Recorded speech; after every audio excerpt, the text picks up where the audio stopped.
What would you do if you were blind and deaf? Learn how Hellen Keller overcame these obstacles in this English reading exercise. If you like these exercises, subscribe now to get more. Let's begin the reading. Empecemos la lectura. The story of Hellen Keller. The deaf and blind woman who became a famous teacher. I became blind and deaf before I learned to speak.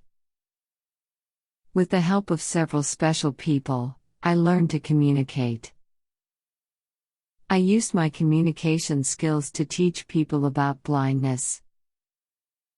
I also fought for the rights of women and workers. I was born in 1880, in Alabama, in the USA.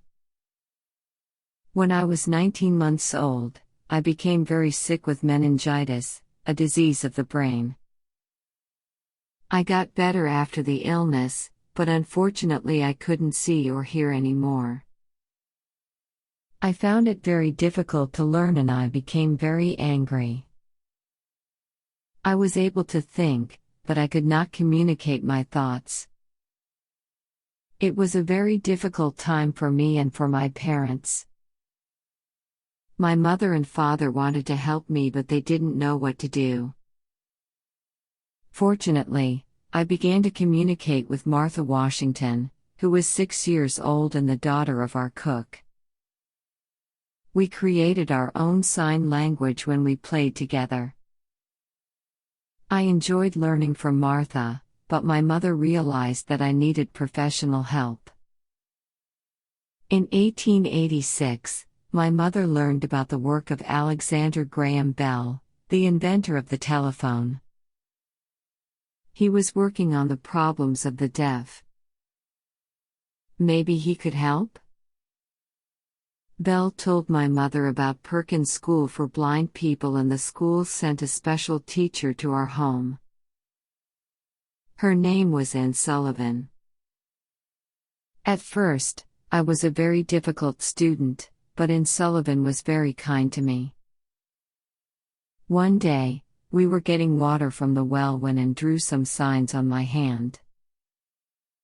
I realized that she was writing the word water.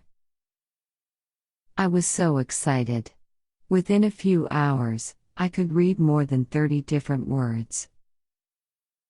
At last, I could communicate with other people and they could communicate with me.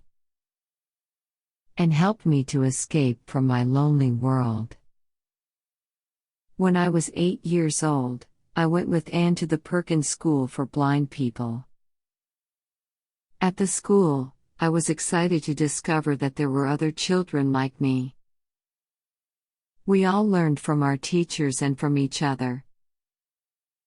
I learned to read Braille in English and later in several other languages.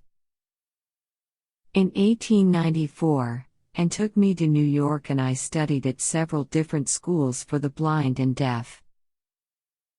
I tried to learn to speak, but it was difficult.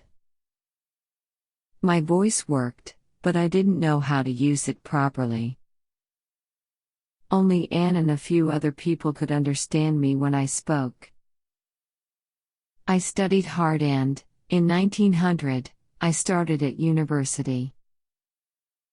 Anne went with me to every class. She wrote the teacher's words on my hand. In 1904, I became the first deaf and blind person to get a degree. I was so happy and proud. And I knew that I wanted to use my communication skills to help other people.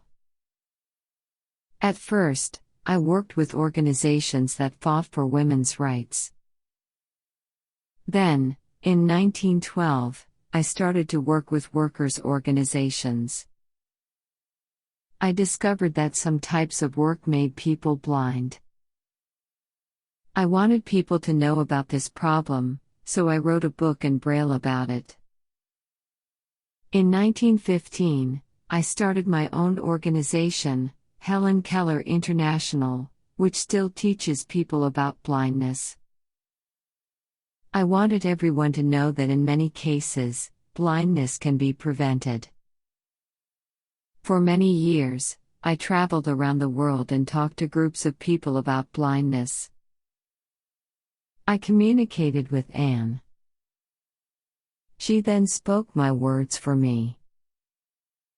Our talks became very popular and sometimes we earned up to $2,000 a week. We gave the money to organizations that helped blind people. When Anne became ill, Polly Thompson became my guide. Unfortunately, in 1936, Anne died. She did so much for me and I never forgot her. With the help of several special people, I wrote 12 books about my beliefs. I became famous because of the talks and the books. Important people wanted to meet me. I even met the King of England and the President of the USA. Polly Thompson helped me with my work until she became very ill in 1957. After that, Winnie Corbally became my guide and traveled with me to teach people about blindness. Our work was helped by a theater play, The Miracle Worker, about the life of Anne Sullivan. In 1962, it became a popular film. In 1964, I won an important award from the President of the USA for my work.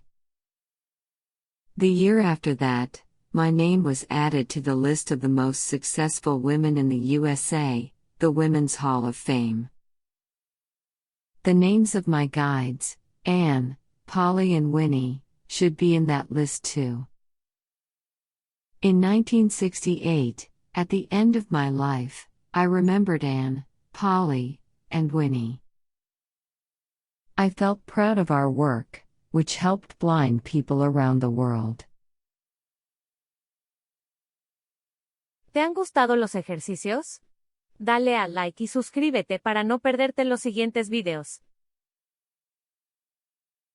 También dinos en los comentarios qué tipos de ejercicios quieres ver. Suscríbete a nuestro canal My English Go si quieres encontrar lecciones con explicaciones y estrategias para aprender inglés.